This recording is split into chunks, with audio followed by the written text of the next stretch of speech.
मौन एक अव्यक्त भाषा है जो मानवीय अंतर्भावनाओं के प्रति संवेदनशील होने के साथ प्रभावी भी है। If you cannot understand my silence, you will never understand my words. मौन भाषा की सबसे बड़ी विशेषता यह है कि इस माध्यम से सत्य और केवल सत्य ही अभिव्यक्त और परिलक्षित होता है। मानव ने प्रकृति से झरनों के माध्यम से यदि संगीत सीखा है अथवा पुष्प के माध्यम से हंसना सीखा है तो माध्यम मौन भाषा ही रही है।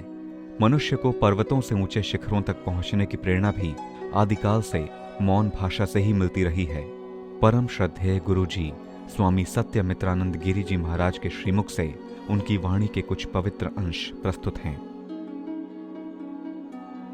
मुझे श्री कृष्ण भगवान चुपचाप खड़े। आपके परिवार में भी कोई बहुत ज्यादा बोलता हो, आपसे निवेदन है कि आप उस समय चुपचाप खड़े रहिए, बोलिए मत।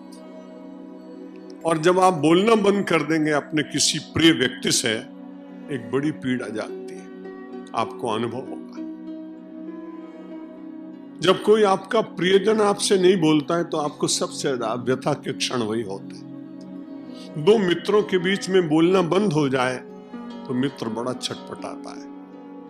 वो कहता है, भाई ऐसी क्या गलती हो गई कि तुमने उससे बोलना ही बंद कर दिया। भगवान ने सोचा भी इससे बोलना बंद करना पड़ेगा, तभी काम चलेगा। भगवान श्री कृष्ण अर्जुन को बहुत प्रिय है और पहले अध्याय को समाप्त होते होते दूसरे अध्याय में पहुंचते पहुंचते भगवान श्री कृष्ण मौन। अब अर्जुन का मोह गलित हो रहा है। मैत्री में, श्रद्धा में, आदर में, समर्पण में व्यक्ति को अपना ध्यान ही नहीं रहता। इसलिए अर्जुन ने मन में विचार किया कि मुझसे जिसके बिना बोले मैं रह नहीं सकता, और ये बोल नहीं रहे। अब उसने सोचा उपाय क्या है। जो भूल उससे हो गई थी अब समझ में आने लगी। समझ में आते आते वो तुरंत कहता है, महाराज अब तो बोलो। क्यों बोलूं? उसने कहा, मैं आपके प्रपन्न हो गया हूं। दुनिया में यही तो कठिनाई है। संपन्न बहुत दिखाई पड़ रहे हैं और धारावी की झोपड़ी में विपन्न बहुत दिखाई पड़ रहे हैं।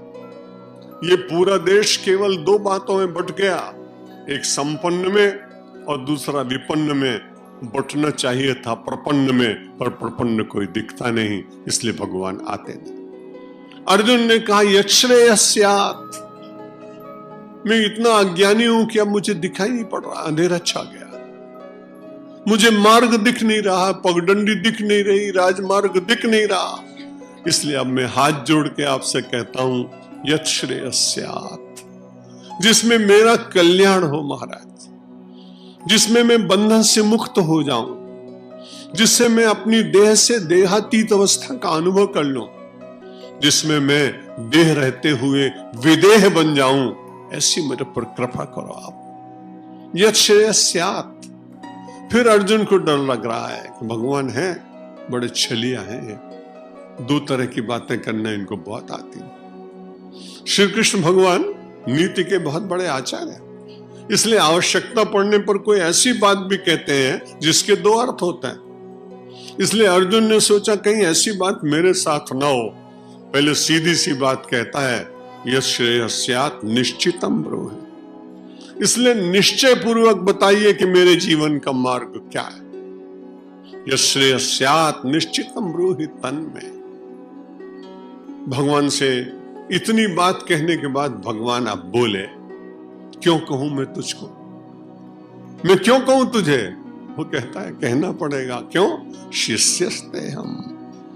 मैंने आज आपका शिष्यत्व स्वीकार किया है, और जब मैंने आपको अपने जीवन का मार्गदर्शक और गुरु बना लिया तो अब कहां जाऊंगा मैं? बड़े अधिकार पूर्वक कहता है, शिष्यस्ते हम, मैं आपका शिष्य हूं। शाधिमाम, मुझे ज्ञान का मार्ग दीजिए। भगवान के सामने जब अर्जुन ने कहा कि महाराज शिष्यस्ते हम शाधिमाम त्वाम प्रपन्नम, मैं तो आपकी शरण में आ गया मेरे नाथ। अब बिना मुझे शिक्षा ज्ञान दिए हुए, बिना मार्गदर्शन के मैं जी नहीं सकता हूं। मेरा अब कुछ रखा नहीं मैंने। जो मेरा मोह था वो धीरे धीरे दूर होता जा रहा है। उस परत के परत हटते चले जा रहे हैं, आवरण पर आवरण मिटता चला जा रहा है। भगवान बड़े प्रसन्न हुए, मेरे मौन रहने का बड़ा लाभ हुआ।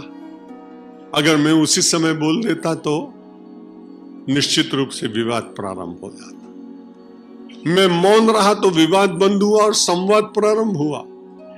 संवाद जब प्रारंभ हुआ तो एक दूसरे के भीतर की जिज्ञासा प्रकट होती है, जानने की इच्छा होती है, समझने का विचार होता है।